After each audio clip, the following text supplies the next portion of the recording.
My name's Thor, and you're listening to Cage Radio.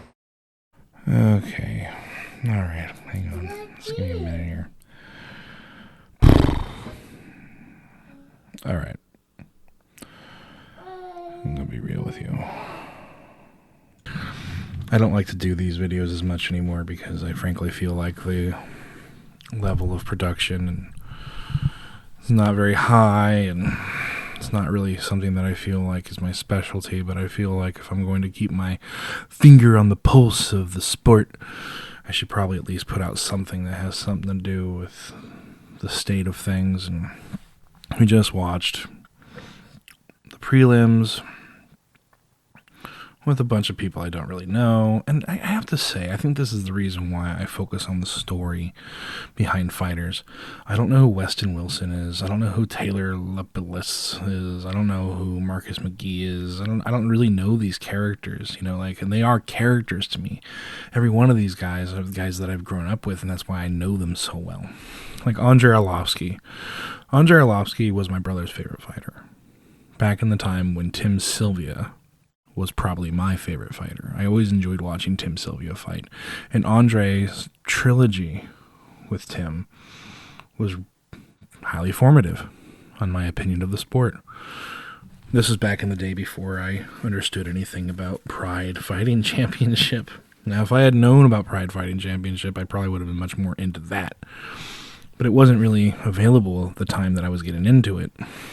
My family was poor. Internet access was minimal at best.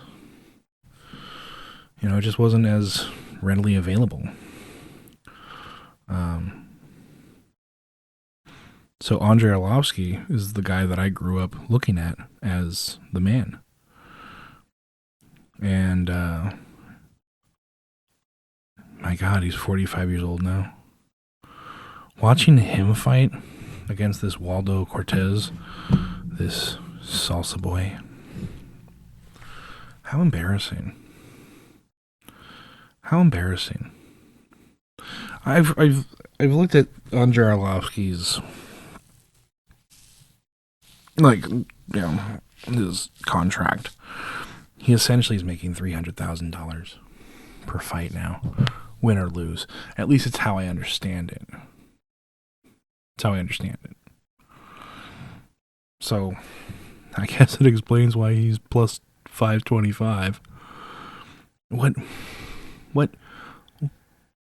incentive does Andrei have to even perform? This Waldo Cortez guy looked like he was just making fun of him in there. To see Andrei Arlovski fight like a wet blanket that can't even throw himself onto someone, it was just so boring. My God, it felt like a waste of my time. And I was excited to watch it.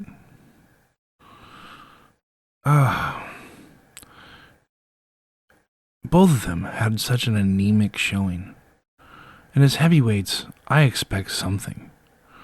It's not all about the scrambles at heavyweight. It's not all about the high pressure fighting styles of just throwing endless volume and stuff like that. It's about the shocking knockouts, which I'll give it to Waldo. He was trying, but he could have pressed it a little more. And the reason why I say that is because Andrei really wasn't putting up much of a fight. I don't feel like Andrei was really threatening with anything. Maybe he threw a couple spinning things here and there, and some anemic straights, some hooks that were just not great. I don't know.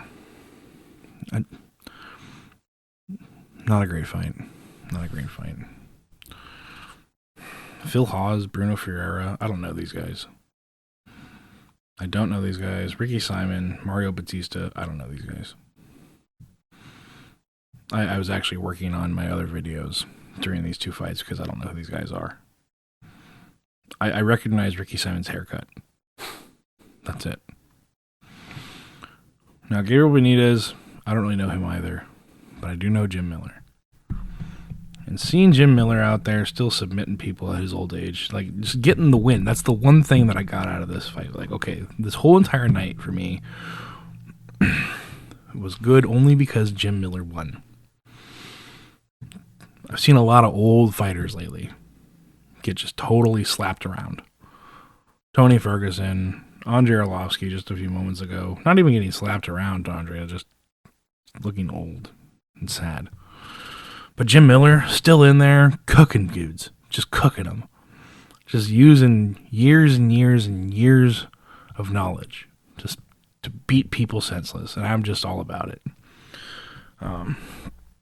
Loved it when he dropped in that face crank. That was great. I'm here for it. But then we get to the main card, like the main fight, the main event. Ankalaev versus Johnny Walker. And the fight starts, and Johnny's actually looking pretty good in the first round. Throwing some good stuff, but none of it seems to really be threatening Ankalaev. None of it. Ankalaev doesn't even look like he's worried at anything. Nothing being thrown seems like it has him in even like an iota of danger. And then the second round starts. Ankalaev has studied Johnny Walker long enough, and he just starts putting on the pressure. He used the first round to look at what Johnny Walker was going to be doing. Wasn't impressed. Second round came out. And not only did he put on a fundamental amount of striking pressure, he really walked him down, chased him around the ring. Like, it was bad in the first round, the chasing, but he was stalking him in the second. Like, Johnny looked like he was running from his life. And every time Johnny tried to make contact, it looked like he flubbed it.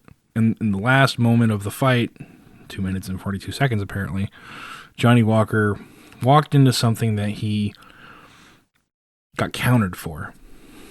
Like a nice counter right hand from Ankalaev as Johnny was coming in for a knee or an elbow or something stupid that didn't work. And Ankalaev paid the price. Johnny Walker paid the price for it. So, even the way that Johnny Walker covered up at the end, and this is a point that me and my friend Justin have made many times, is that Johnny Walker has a very, very low fight IQ. Super high physicality, crazy athletics, amazing physical gifts. But he seems to have just one of the worst minds for the fight game ever. And it's a terrible shame. It's a terrible shame. He's like John Jones was born stupid.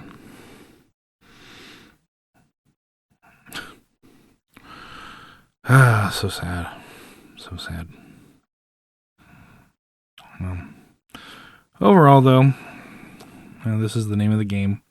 The Dagestanis are really starting to show like serious dominance at almost every weight class. There's one inside of every weight class now, and they're all very, very good. So my wife and daughter have returned, and I have no more things to say. So good night. Hi, baby.